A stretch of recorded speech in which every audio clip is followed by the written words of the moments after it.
My name is Jerome Raymond Wiese. I'm nearly 63. My birthplace was Camp Atterbury, Indiana. And what position did you serve in the war? I was a combat medic. Correct. Okay, take a moment. Think about the man you were, who Jerry Wiese was, right before he enlisted Vietnam, and think about him after the war. Are those people different? Oh, absolutely.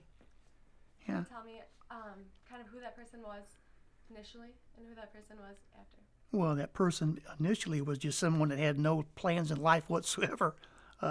He just was like a wind-up toy that bounced off one wall to the next, and whatever happened, happened. There was nothing.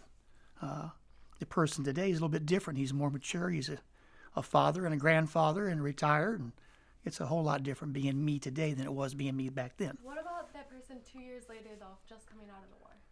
There was some adjustment, and it was kind of difficult because I couldn't quite find the friendship that I had encountered in the military in the civilian world.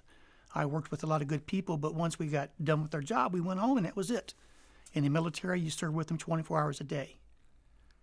That friendship, did you see those guys? Did you see them right after? Did you keep in contact? The guys I served with? Yes. No. Or the friendship you were talking No. about? We actually lost contact immediately after coming back from the war. Most of us only had nicknames, and that's how we knew each other by. And as we went to Vietnam, one at a time, not as a group. So when I went by myself, and I left by myself. And some of the guys I served with were there already, and they left after I got there. And some of the guys I served with came after me, and they were there when I left. But we lost contact, and it kind of bothered me because for years I really wanted to talk with them and see how they were doing.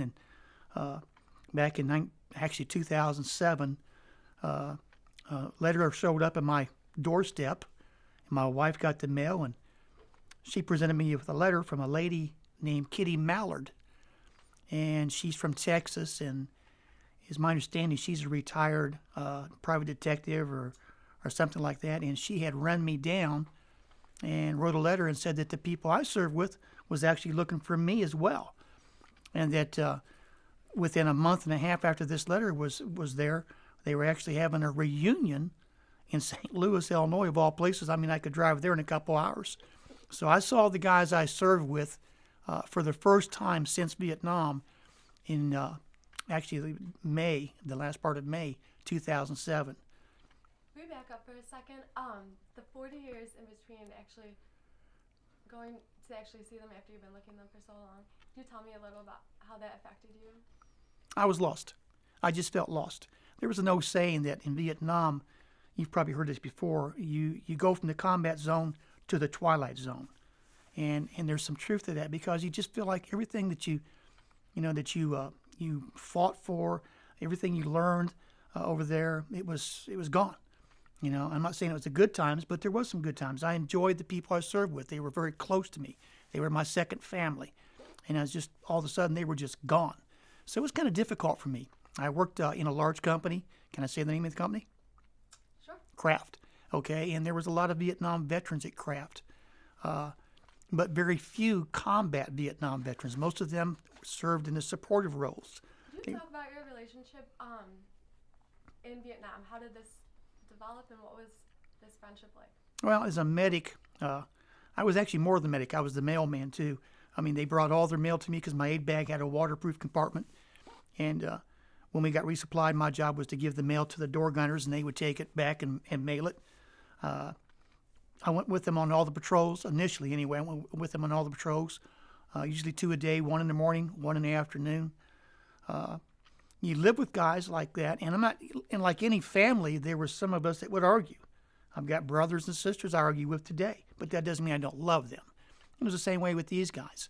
You live with them 24/7, and there's some that you like better than the others, but you love them all. And I regarded them as my family, and whenever we were attacked or ambushed or threatened, I took it really very personal that they were trying to hurt somebody in my family. Did you trust them? Would you say you trust them with your life, and that they trust Even today, I would trust them with my life. They're the only people I know that I would absolutely trust with my life. My wife, perhaps, but these guys for sure. Can you kind of talk about your role as a combat medic and kind of your goal initially going into war and what you did Well, as a combat medic? You want me to tell you about all the training I had? I would just focus kind of on being A, combat medic. a combat medic is a little bit like a first responder. If you have a heart attack and you call the ambulance, you have somebody you hope is trained show up at your door and administer first aid to you, and they transport you to a hospital where a doctor would see you. Well, combat medic is a little bit like that. You administer first aid to them, and then you get them ready for transportation back into a real hospital with the medical personnel that know what they're doing. We're kind of limited to what we can do. Our training was only 10 weeks long, so we're not doctors, never have been doctors, although there's some very good medics that probably became doctors. But we were just basically first responders. Was that your initial desire when you enlisted? No way. No, I did not want to be a medic at all. I wanted to be infantry. I wanted to have a machine gun in my hand. I wanted to go to war and shoot them up. But I actually became a medic instead. And what do you think of that kind of parallel and the irony of kind of being in the infantry as the person who kills guys, and then being the combat medic is the one who kind of saves them? Actually, there wasn't much difference in being a combat medic and being an infantryman. A lot of people have the misconception that medics do not carry weapons and that they have helmets that have big red crosses on them. And that might have been true in the Second World War, but it sure wasn't true in the Vietnam War. I was a heavily armed medic. I carried 660 rounds of ammunition with me. I had 2 hand grenades and several smoke grenades they call in helicopters. And until someone was actually injured, I was just another infantryman returning to fire. Is there any specific day that sticks out to you that, as a medic, you encountered? Yeah, April 27th, 1971. We lost 8 guys in one day. What happened was, long story kind of short, we were operating very close to another unit of our company, the 3rd Platoon. And it was getting near dusk, and they were setting out their claymore mines. We call them MAs, mechanical ambushes, trip flares and tripwires and claymore mines. And there was a loud explosion. We could clearly hear that off in the distance, not too far. And we got on the radio and raised these guys on the radio and asked them what had happened. And this is what they told us. They said a turkey, if you can believe this or not, a turkey had wandered into their mechanical ambush and set off a claymore mine. And we thought, well, that's pretty good. We're going to all have turkey instead of, sea rations. And they said, no, you stay where you're at. So we kind of grumbled about it a little bit. And about half an hour or so later, another explosion went off. And we thought, great, another turkey has, and I never saw a turkey in Vietnam, but that's what they said. Another turkey had hit their mechanical ambush. And we tried to raise them on the radio. We couldn't raise them. What had happened was the artillery sends out rounds. And if you call for artillery support, they'll tell you, look, we're going to send 10 rounds out to you. Well, you can hear 10 rounds coming in. But if you don't hear 10 explosions, maybe you hear 9, that means there's one of them out there someplace just sitting there. And that 105 round has got a lot of potential to do some damage. Normally, we would have to go out and hunt it down, and we did this on several occasions. What happened to them was a 105 round had been booby-trapped by the enemy, and they got very clustered together, and it was command detonated, and when it blew, it killed it killed 7 guys outright. The other guy died a day later. And then the rest of the guys in the platoon were wounded to the point that they had to ship them home. So theoretically, that platoon was wiped out. And that was the 2nd platoon that got wiped out. 1 platoon got wiped out before I got there. So we lost 2 platoons in a very short period of time. And I never, ever read a single word about this in Stars and Stripes. Even today, going online, looking in the past, you can't find anything. But their names are on that wall, and their names are listed chronologically in that day. So I know it happened. After that happened, what were your thoughts, and what was your first reaction? Well, I was only 18, and I didn't know those guys very well. Like I said, we all had nicknames. and they immediately took us out of the field. I mean, like right now, they took us out of the field. And I didn't understand what this was all about, but they took us out of the field, and we had a memorial service back in the rear for these guys. And there was a chaplain. This was outside. It wasn't inside a building. It was outside. It was on some wooden benches that were sitting on top of some telephone pole studs. That was our benches. And when they started to mention these guys' names, they called them by their Christian names, their birth names.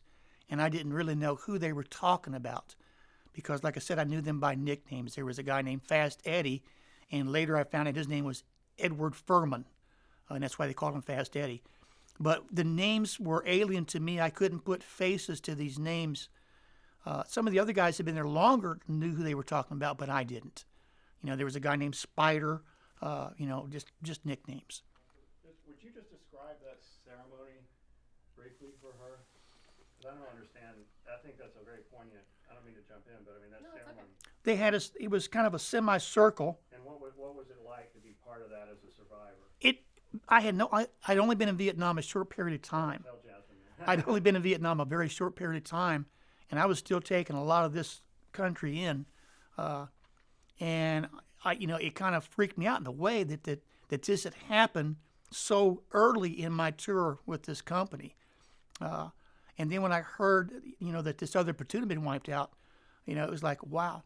I was in the 11th Brigade, 4th Battalion, and it was very close to Charlie. It was very close to being in the same unit as Lieutenant Cowley. And when I first got to Vietnam as a medic. If you could describe the ceremony real quick. Okay. And just. There was prayer. I mean, we had a moment of prayer, and they mentioned they called all their names off, and had a moment of silence. And afterwards, we pretty much disbanded and went about our way. Not much. Did your perception of the war change at all? I was still trying to get my perception of the war at that point. I wasn't sure what I thought about the war.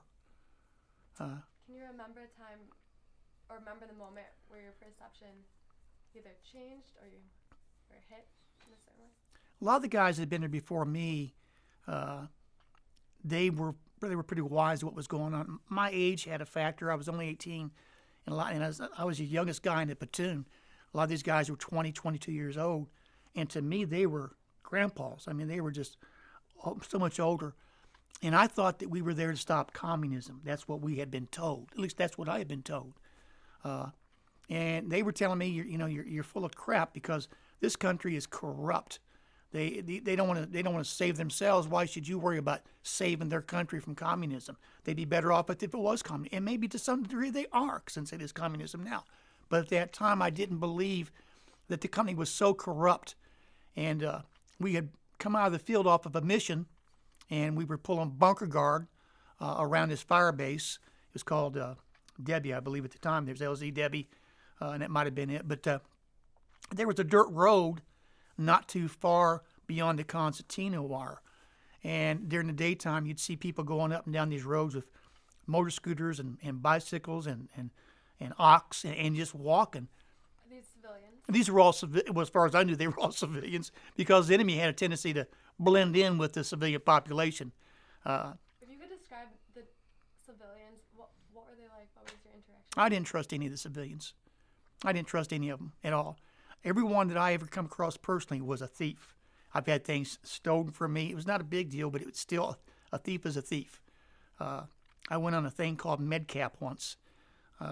As a medic, occasionally when we came out of the field, I didn't like it, but I was plucked away from my company to go do something else. I was assigned to headquarters and headquarters command and only attached to Charlie Company. So when Charlie Company came back out of the field, sometimes they would take me and say, you need to go into the main village and basically pull sick call. And I and a couple other medics went into this village, and we were supposed to go to like an orphanage, I believe, or a school. A lot of young kids, 12, 13 years old. And they were all, hanging around us, and I had just made Spec 4, E4. And it was hot, and I took my jacket off, so my T-shirt was on, and laid it down beside me. And it didn't take more than probably 15 seconds. That jacket was gone. And I thought, wow, these people are thieving, and you couldn't find it. And I wanted to find this jacket because I had a new pack of cigarettes in the pocket. I still smoked then. It kind of pissed me off. These people would do this.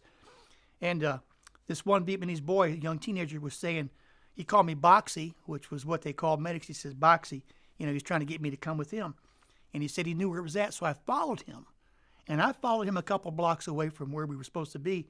And I got very, very scared. I thought, there's no shirt or pack of cigarettes in the world worth this. So I said, you keep it. And I walked away. But what he did have was he had my Spec 4 pins. I knew he was telling me the truth because he had my rank in his hand that came off the collar. You said when you enlisted that you thought you were there to fight communism. Was that perception continuous throughout? No. That perception ended immediately. I was trained to do this, but the reality of it was, and a friend of mine named Dennis Rogers, who's gone now, was the one that said, your only job is to get your butt home. You don't owe these people anything. You know, you don't owe them a damn thing. Just go home. Put your time in, make it as simple and as easy as you can. Do not take risk and go home. And that's kind of how I took that attitude afterwards, that I don't owe them people anything. And after that, I didn't want to go on patrols. I mean, you go on them because you have to, but I didn't want to, you know. So what did you believe was going on with the war? Why were you at war? It's probably political, you know, guns and butter. During the Vietnam War, unemployment rate was way low. I read about this once. Companies that were making parts for the war, be it guns, bullets, food, clothing, boots, whatever, they were in production making things for the war. And certainly a certain percentage of people got knocked off in the war, which is good for the economy as well. So it was all about politics. Is that why you enlisted? No, I enlisted because the truth of the matter was my heart was broken. My girlfriend had broken up with me. Kid's date was May 4th, 1970. I turned 18 May 16th, 1970, and enlisted just a couple of days later.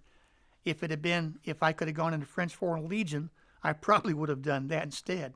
But the Vietnam War was on, so I lived in Rantoul. I didn't have a car. I got on the train early in the morning, took the train from Rantoul to Champaign, got off, and the recruiter's office was right across the street from where Christie Clinic is. But at the time, there was a barber college there. A friend of mine was actually going to school at the barber college. I went to the barber college and told him to take my hair off. And he asked me why, and I told him I was going to walk across the street and join the Army. And he thought I was crazy. And he's still a friend of mine, and to this day he thinks I was crazy. And I walked across the street and had to walk through protesters from the U of I who were protesting the war of Vietnam. And I walked into the recruiter's office, and I told him I wanted to join the Army. I wanted to volunteer for Vietnam, and I wanted to ship out today. And he said, well, first of all, you cannot volunteer for Vietnam until you are trained. He said, and the second thing is it'd be impossible to ship you out today because you got to take a bunch of tests. And I said, if I don't ship out today, I'm going back home and I'm going to call it off.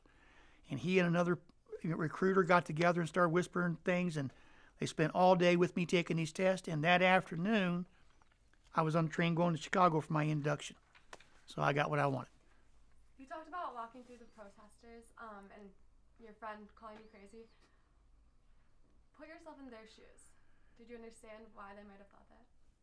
Perhaps, you know, that wasn't my mindset. I was born on an Army base, Camp Atterbury, Indiana, during the war, the Korean War.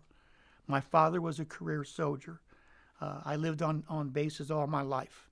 I grew up watching John Wayne and the TV show Combat, and you know, to me, your country calls. You don't ask, you go. I don't. You enlisted. I enlisted. You know, out of all the guys that were in the service, I was probably that 2% that walked in and said, I'll go. The other 98%, they had to come kick them, screaming off the campuses and all the other things. So it was not really a great thing to be a what they call a regular Army during the Vietnam War. That doesn't mean that I wasn't accepted by my friends, but when they found out that I was born on an Army base and my father was a career soldier and I had joined, for the first time in my life, I heard this term, lifer. And I thought, lifer, what's that mean? Well, I found out what it meant, but I wasn't a lifer. I got out after 22 months. We didn't finish the story about the protesters. Could you just go back to that? And when you walked through them, could you describe what that was like? What did you see? What did you hear? Well, I wasn't threatened, but they were... And could you even imagine where they were coming from with that? And tell Today I can. Today I can. You know, but they were people in my age group that were trying to tell me don't go in there. You know, think about what you're excuse me, think about what you're going to do. And I was determined, no matter what. You know, if they had formed a human chain, I would have probably busted through them. I think at one point I thought that I may have to fight my way through these protesters, but it never came to that. You know, like I said, I was patriotic back then, and I'm patriotic right now. And I don't know if I agree with what they were doing, but they did what they had to do, and I did what I had to do. Thank you. You mentioned that your friend told you all your goal is to survive. If you knew that going into the war, would you have still joined? Probably so. Probably so. I think it was my destiny to become a soldier. All of my life, that's what I wanted to be, was a soldier. Kids played cowboy and Indians. I played Army, you know. When I went trick-or-treating, I was always dressed up as a soldier. When we would go someplace on the bases and we'd have to stop and let soldiers march by, I'd always watch these guys all in step. And it would just seem like that's what I wanted to be. And I've told my wife several times just recently, I do miss the military. It was, to me, I was only in for 22 months, and maybe I should have been a lifer. But to me, it was the greatest adventure of my life was going in the Army. I enjoyed it. I didn't enjoy the combat part of it. Don't misunderstand me. I didn't enjoy that. But I enjoyed the camaraderie. I enjoyed the travel. I enjoyed the fact that I was actually on my own, away from my family, but I really wasn't on my own. There was this invisible force, and if you made a mistake, they put you in a stockade for a timeout, take your pay away, take your rank away. So you was under their thumb, but you weren't under your mother and father's thumb. Did you ever have a moment where you lost a sense of like hopelessness and being in Vietnam? No, not in Vietnam. I lost hopelessness when I came back home, and I didn't fit in. I was just another employee. You know, all the accolades of being a combat medic didn't make no difference. You know, if you're late, you're docked, and you can be fired for doing something. It just didn't make sense to me that all that was gone. You know, does that make sense? What I'm trying to say?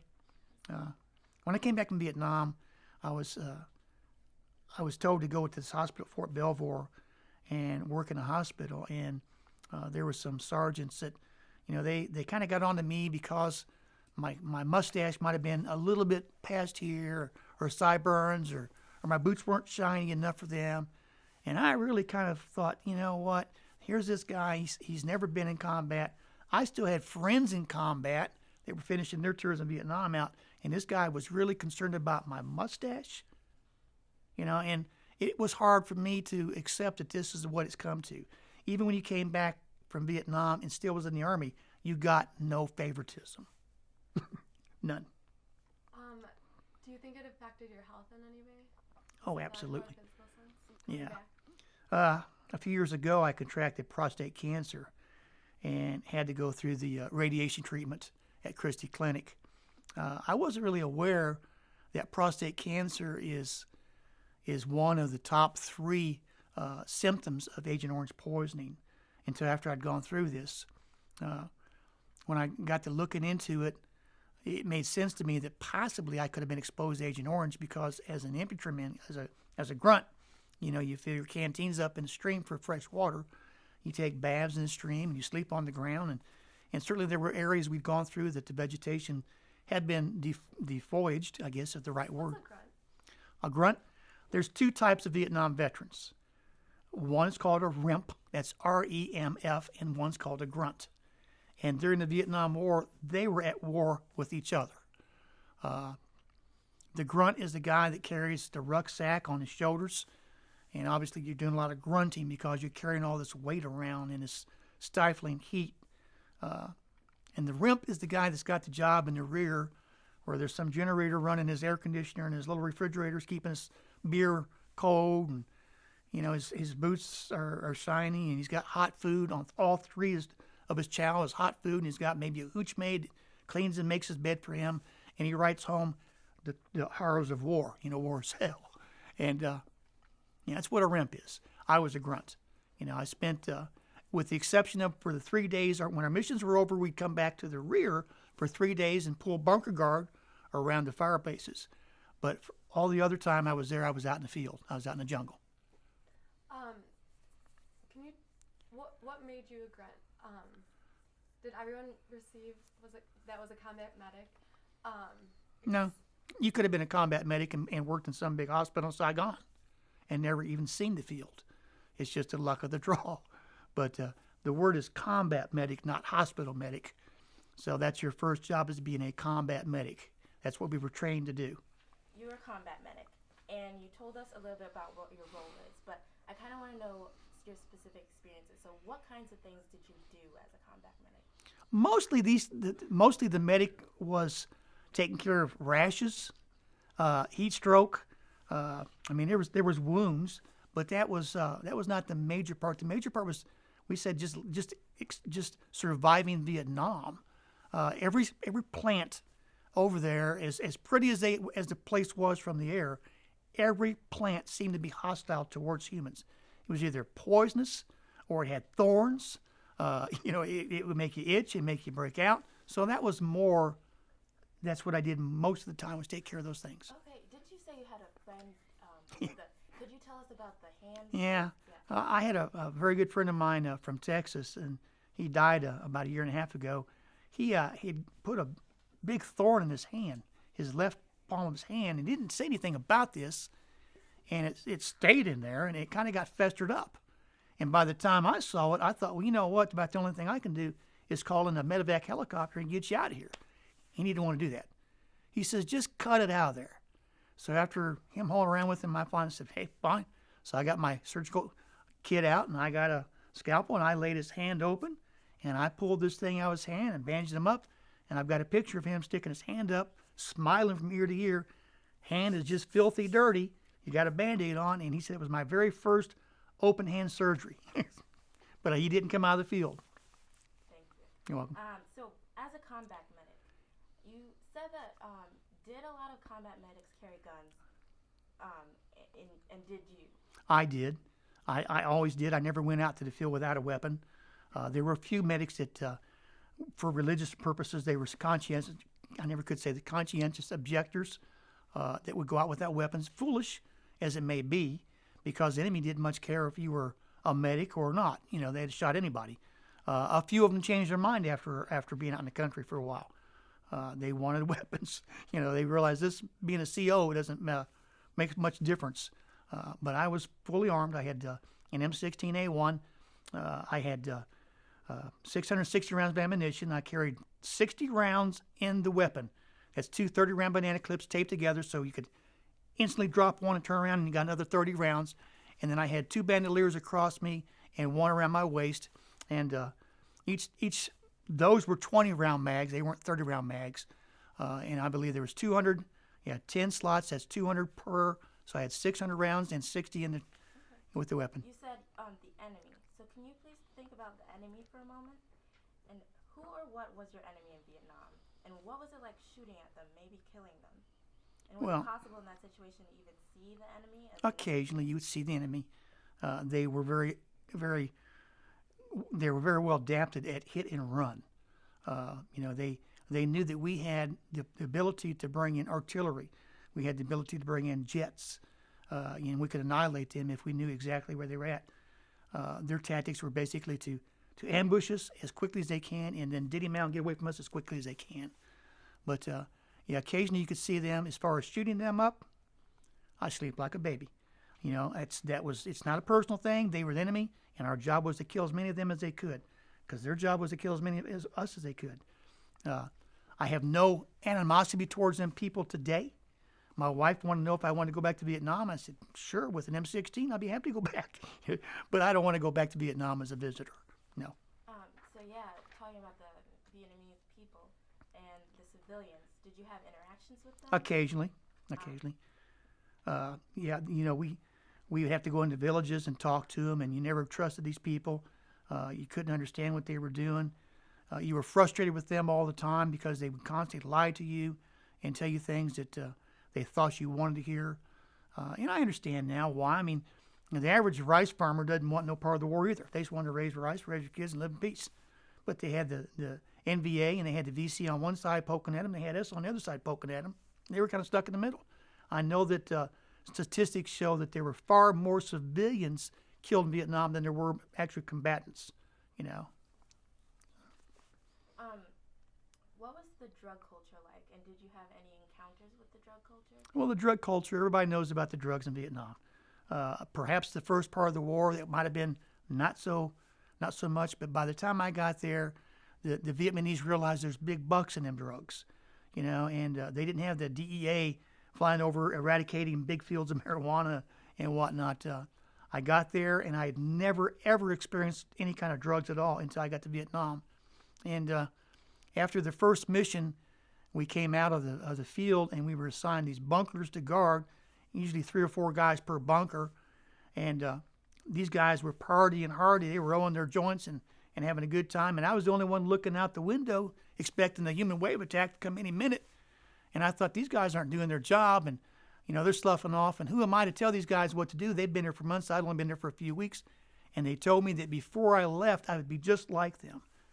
And they were right. Before I left, I was just like them. You know. Okay, so going back to a topic we kind of talked about before, what exactly is Agent Orange? And explain it in a way that if you had to explain it to like my 10-year-old nephew, what is it? Agent Orange is like weed control on steroids. It kills all vegetation. You know, and they would do this. They would line these planes up in a straight line, maybe the C-130s, and they would kind of like carpet bombing. Only it's Agent Orange, and they would spray. They come in low and spray the vegetation, and it might take a while for the vegetation to die. It doesn't just die like that, but you know, along the Ho Chi Minh Trail, they used Agent Orange a lot because they could see the guys going up and down the trails. But they also used it in areas of dense jungle, you know, just to deny the enemy the ability to go in and fortify that area. I'd never heard the word Agent Orange until I came back from Vietnam. I didn't even know what it was. My mother called me up and told me there was something on TV about Agent Orange, and I had no idea what she was talking about. Later found out that it was a big deal. It was a real big deal. You know, I mean, obviously I'm getting benefits from the VA because of it. It's not from my wishful thinking. You know, I've got prostate cancer, and I'll probably die from something like that. So it's probably shaved off a few years of my life. But yeah. So you said that Agent Orange might have taken a couple years off your life, but you talk about how it wasn't the war, and you got to experience true friendship and true brotherhood. So knowing what you didn't know then, would you do it all over again? And if you go back and trade not having that camaraderie for not having been exposed to Agent Orange, would you? I wouldn't change a thing. My friendship to these guys is so strong, I wouldn't change a thing. I've experienced something with them that I could never experience anywhere in this world. You know, it's just, I've never depended on somebody like I did these guys. There's been several times that they had my back. I got excited because they were screaming, medic, medic, medic. And I remember one time I took off and left my weapon behind me, and a guy actually comes dragging my weapon up and said, Doc. He says, your weapon. I said, oh, yeah, I need that too. They had my back. They wanted to take care of me. They didn't want to lose me. As a medic, when we moved from one position to the next, I generally stayed near the rear. Not the last guy, but not far from the last guy. They wanted to make sure I didn't get hurt. They were happy to have me as a medic. I was their very first school-trained medic. They had what we called some shake-and-bake medics, guys that they give them 2 weeks training back at some aid station. Not much, but some. And they sent them as medics. When they found out that I was a school-trained medic, they just got all excited about this. Like they got lotto, just won lotto, you know. But they took good care of me. Okay. So, but there's this kind of balance. The military, do you ever think about the fact that the military never told you anything about Agent Orange? And how do you feel about that today? Has that ever affected you?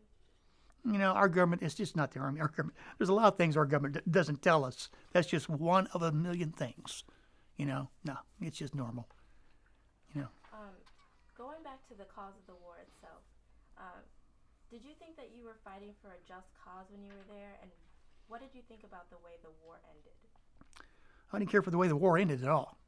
You know, we actually, had given the Arvins a hill called San Juan Hill. And I wasn't involved in this. I heard about this afterwards. I spent many a day on San Juan Hill pulling bunker guard. And the Arvin Army didn't want to take this hill over until it was cleaned up. As GIs, we have a tendency to throw our junk over the wire. And this hill was very tall. I showed my wife a picture of it. It's so tall that there was clouds below the top of the hill. And GIs would throw their garbage over the concertina wire. And the Arvins weren't going to take this over until it was cleaned up. So some of our guys had to go over the wire to get garbage picked up. And there was a ammo can that was on a pressure release device. And they picked the can up and it blew them away.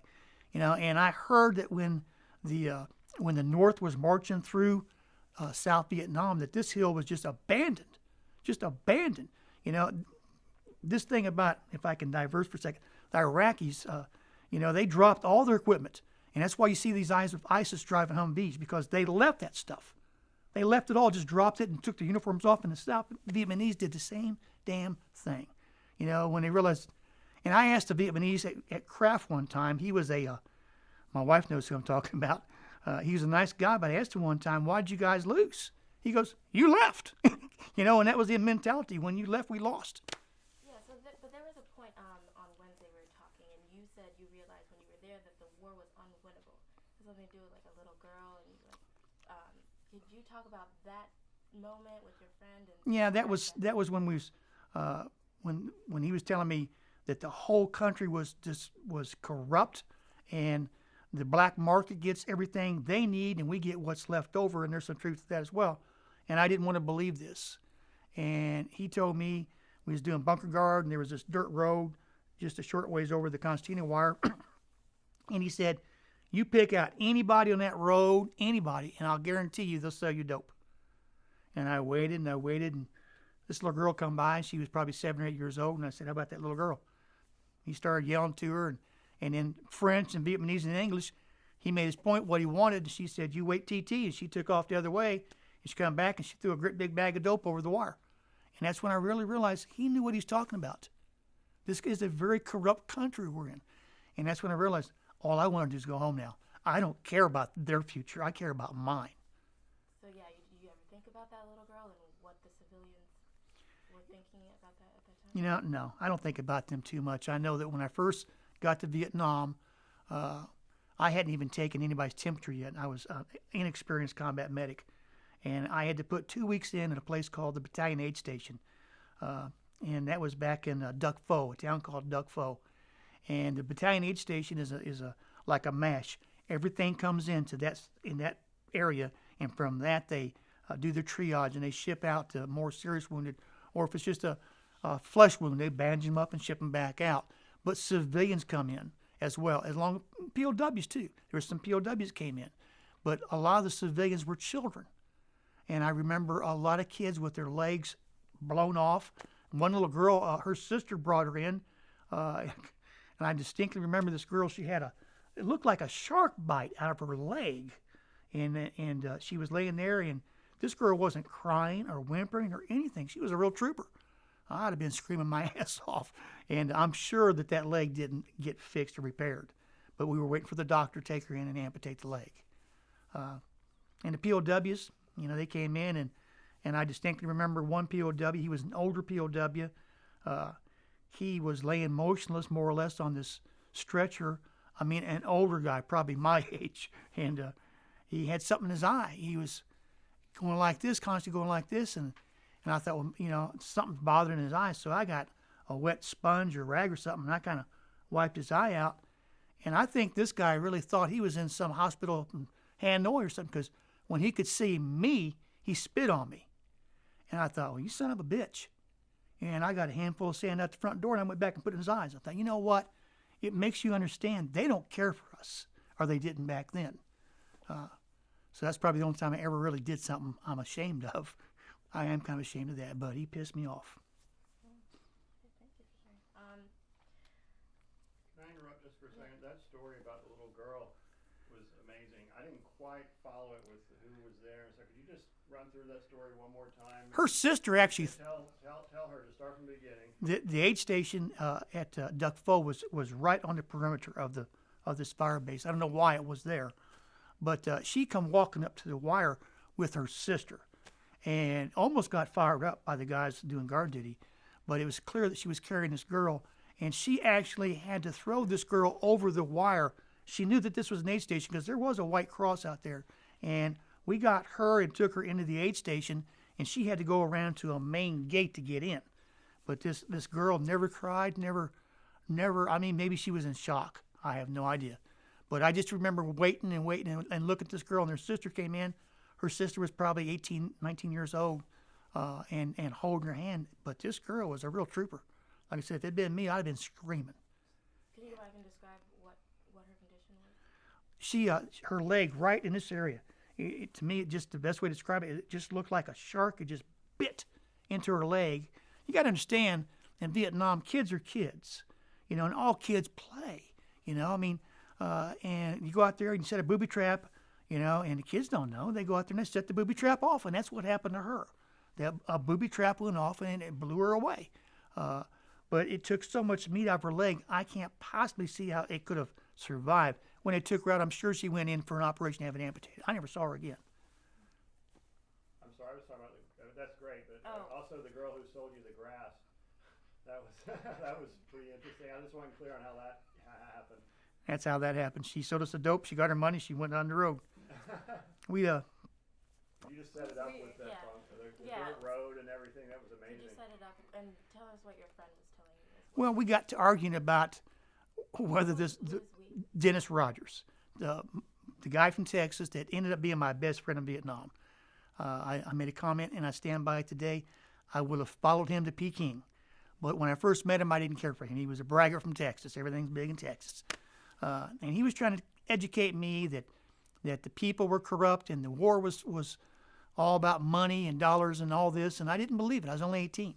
And he was the one that said, everybody in this country is corrupt and you can buy dope from anybody. I said, really? He says, pick somebody out. This dirt road was just 50 feet away from where our bunker was on the other side of the wire. And to these people, this dirt road was like a major highway, an I-57. So everybody was going up and down this dirt road. And I'm sure the enemy was going up and down the dirt road as well. And I picked that little girl, and he said, fine. He stopped her, started yelling at her, and she said to wait TT. She took off, and she came back with a great big bag of dope. And, that's how that went down. And so, what impact did that have on you? I realized right then and there he knew what he was talking about, and I didn't. That I really need to listen to these guys. And everything that they had told me in basic or AIT or high school didn't matter. Nothing matters except what's real, and that was real. I saw that with my own two eyes. All this thought about the domino effect, all that stuff just went out the window. What replaced it? What replaced it was a guy that was just like the rest of them. Light them all up, let God sort them out, that kind of mentality. No one's going to kill me for a country that doesn't want to solve its own problems. Like I say, it changed my attitude altogether. I really did change. I got to where I didn't want to go on patrols after that. And as a medic, you've got to go on a certain number of patrols. When I first got there, I was going on every patrol because I was a miniature John Wayne, I guess. But when I realized that this was ridiculous to die for this country, they didn't want to solve their problems. I didn't want to go on any patrols. And then it got to the point where you got to go on some. Okay, I'll go on a couple here and there.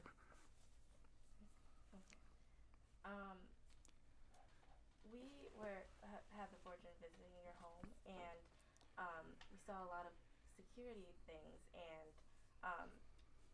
sort of you described your home to us as like a castle or fort, like something of that nature. So could you use that phrase again and tell us what your home is, why your home is like your fort, and what relation does that have to what you experienced in Vietnam?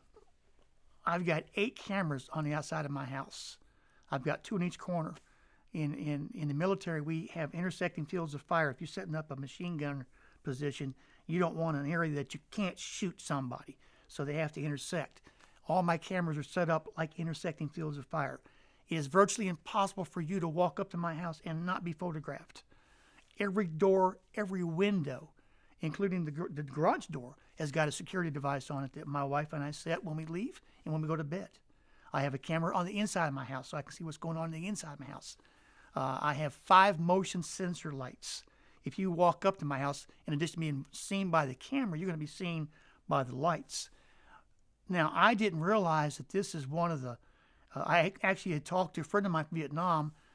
His nickname was Baby Son, but his real name was Larry. He's in Texas as well. And he still calls me Doc. And he said, Doc, he says, that's one of the major things that they look for in PTSD, is that grunts are very insecure. We're never secure enough with our perimeter. He says, if you was put a file in for PTSD, which I have not, he says, you'd probably have to talk to a psychiatrist. And that's one of the things that they look for, is are you secure at night? And I never will be totally secure.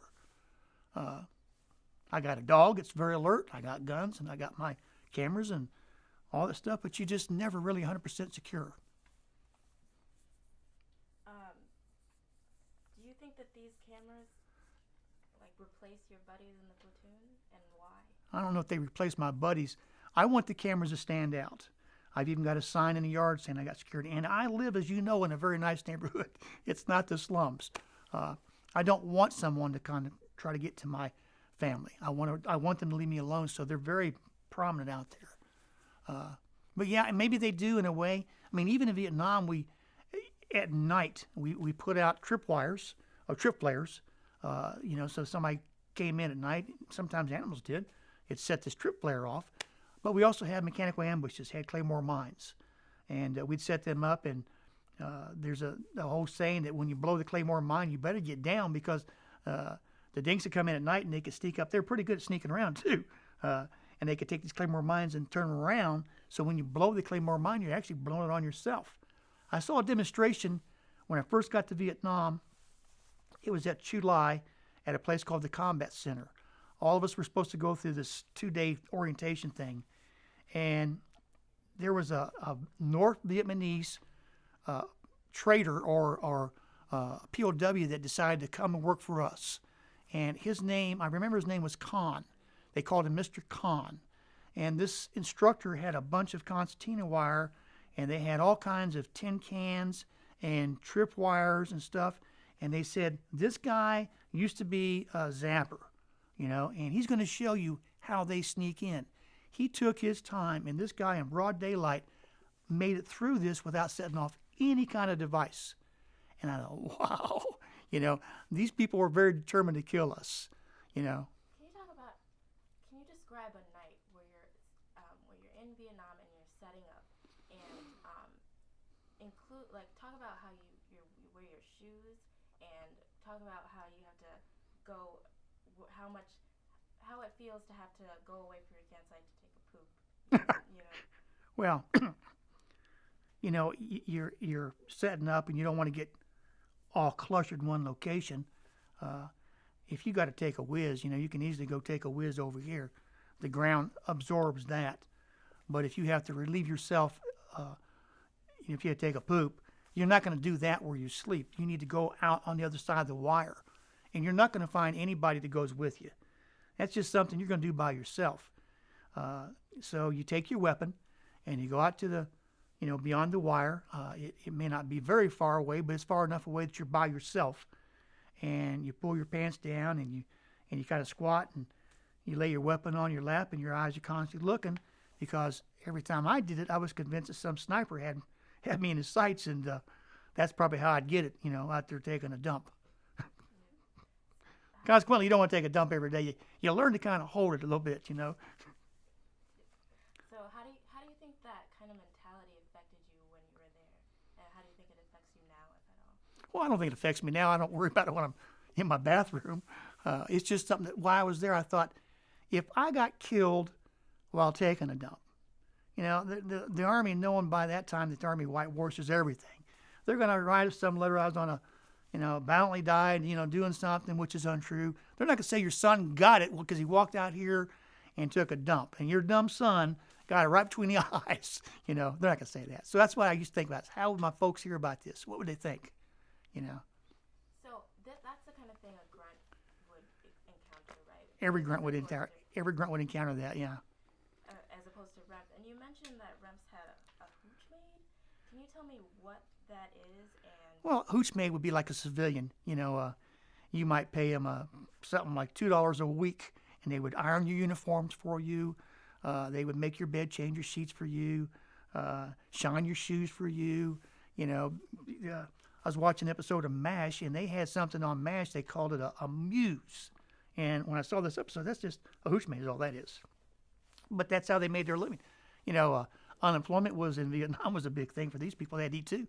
And they would do anything for a couple bucks a week. And that's what they did. No, I never had a hooch maid at all. But the guys in the rear all had their own private hooch maids. And maybe there's some other things going on with them too. I don't know. did you ever meet a hooch maid? Oh, I saw lots of hooch maids. Lots of them. When we come out of the rear, they were all over the place. And I didn't trust them either because you could see them kind of stepping off the distance from this place to that place. And I knew what they were doing.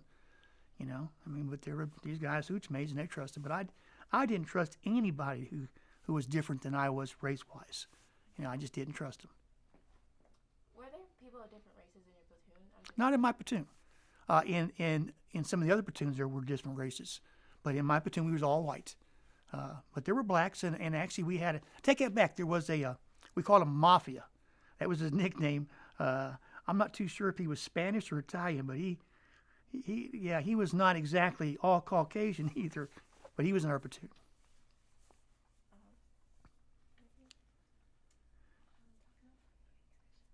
Okay.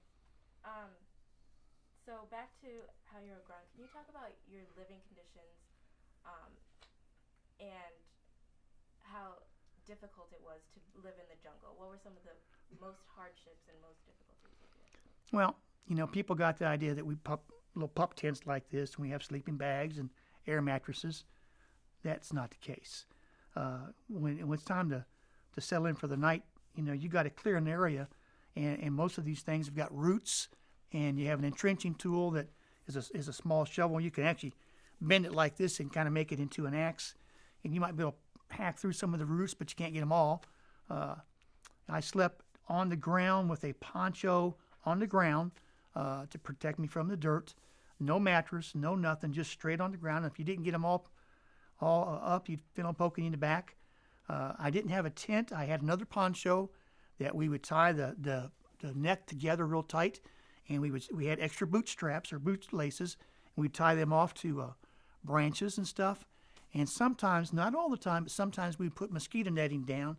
That mosquito netting could be a barrier in an attack. You're monkeying around trying to get out of that mosquito netting, but sometimes we put the mosquito netting down. But basically, I slept on the ground. My pillow was my A bag, made a nice pillow, kind of. Fully clothed. I didn't get undressed for bed. I did take my boots off at night, and I had a little pair of, I call them boonie slippers, that I put on and slept with in case we had to run or get up. It was, and generally, when it started getting dark, we got kind of quiet because your noise travels a lot. You want to make sure that you've already ate, because if you light any kind of fire, and by fire I'm talking about a little C4. We use C4 to cook our sea rations, and it would burn very intense. It lights it up. I guess I should have showed you, and I probably should have brought it in, was the radio I had in Vietnam, and I didn't think about that. I had a radio that had electric lighter on the side of it, and it had a little flashlight that was used to light cigarettes at night. Can you talk about, what about the climate and the vegetation? I'm sure there were Excuse me.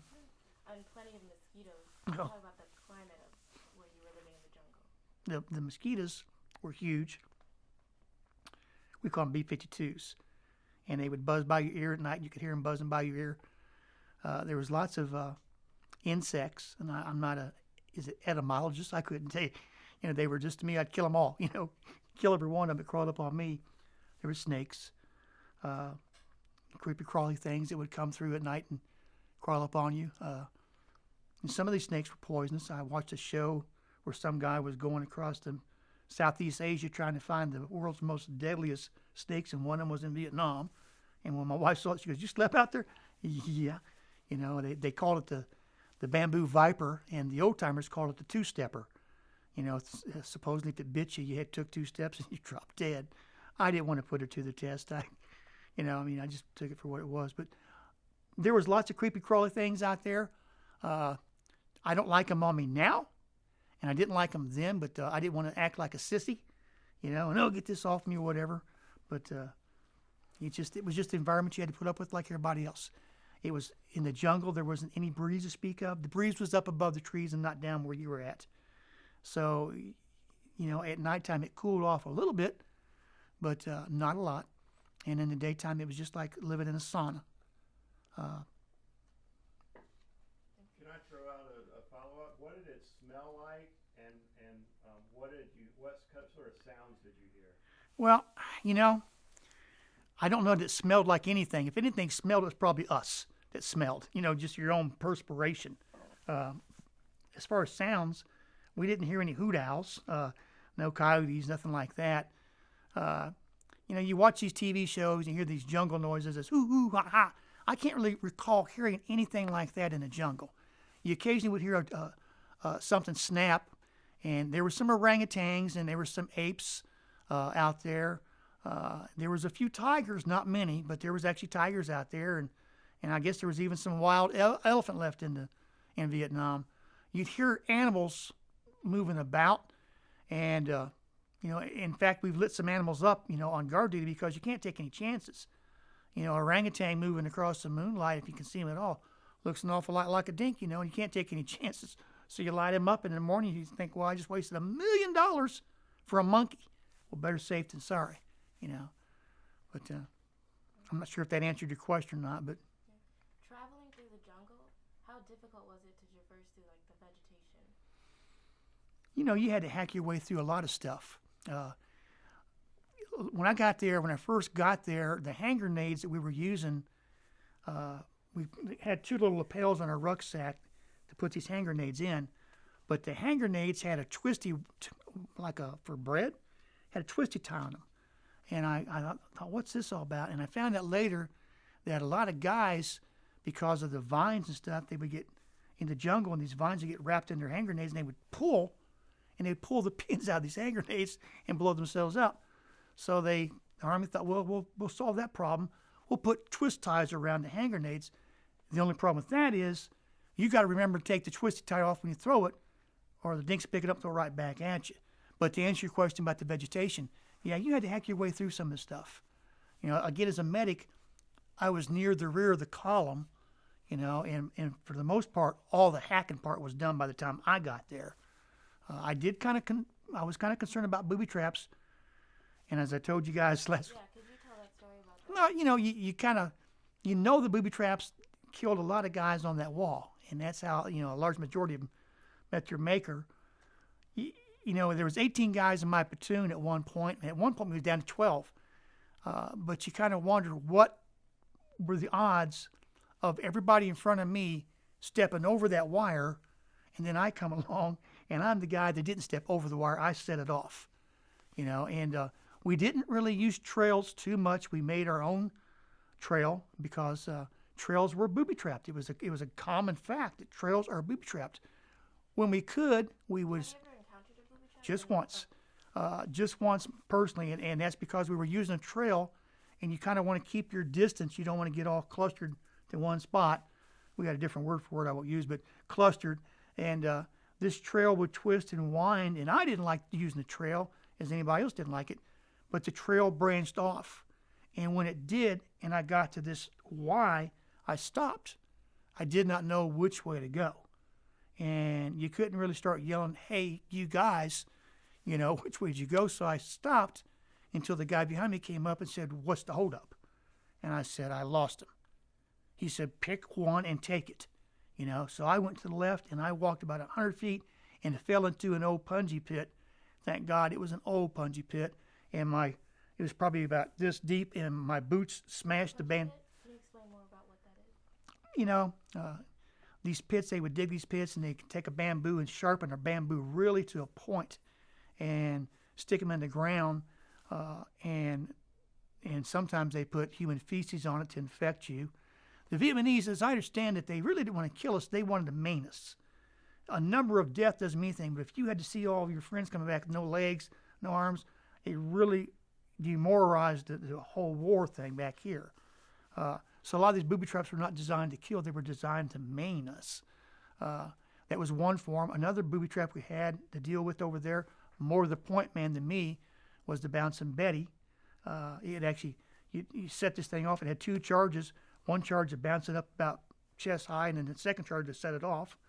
Can you go back? So you fell into a bungee pit? And older punch. Actually, I'm sorry. Yeah, could you just start with, you were at these two, this Y. Uh-huh. Somebody came up behind you. Start with what he told you and then go from there. He was kind of aggravated with me. He said, what's the holdup? And I said, I don't know which way they went. He said, choose one. So I chose to the left.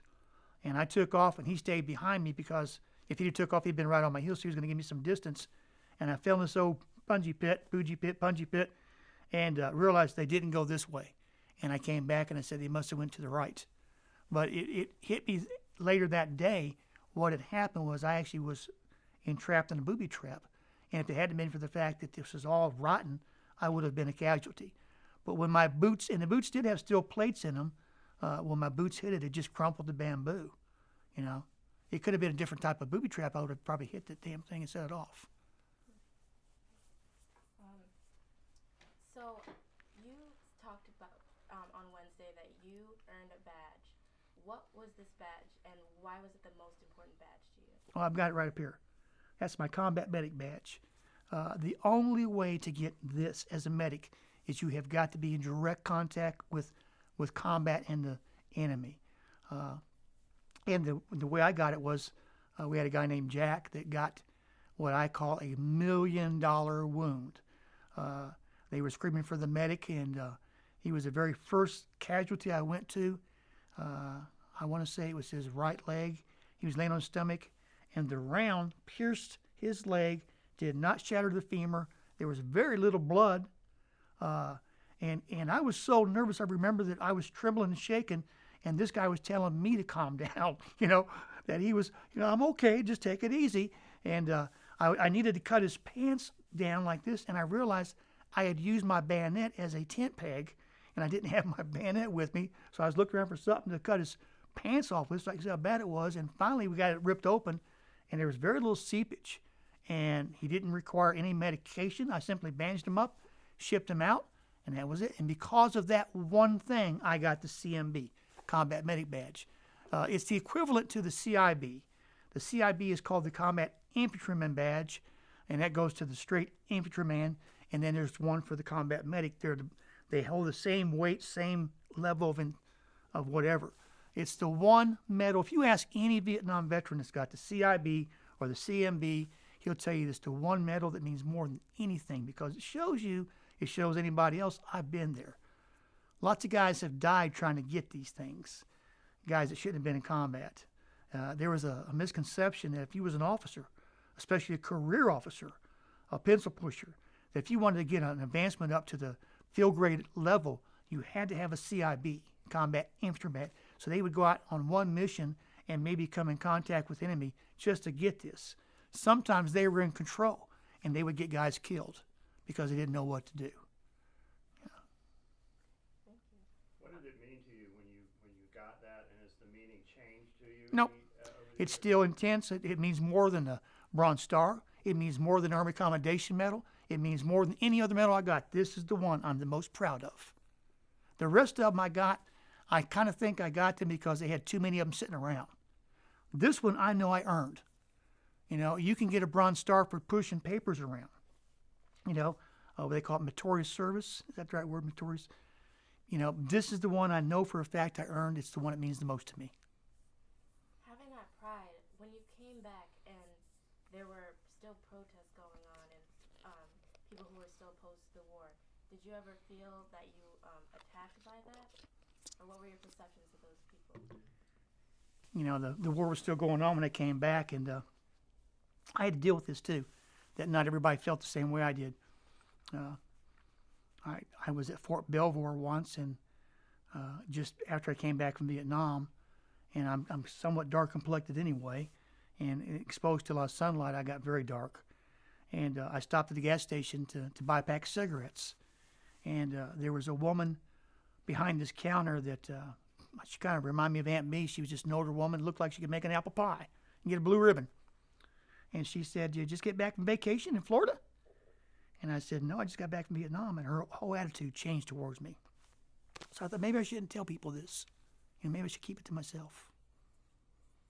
Tell us about what her attitude was at first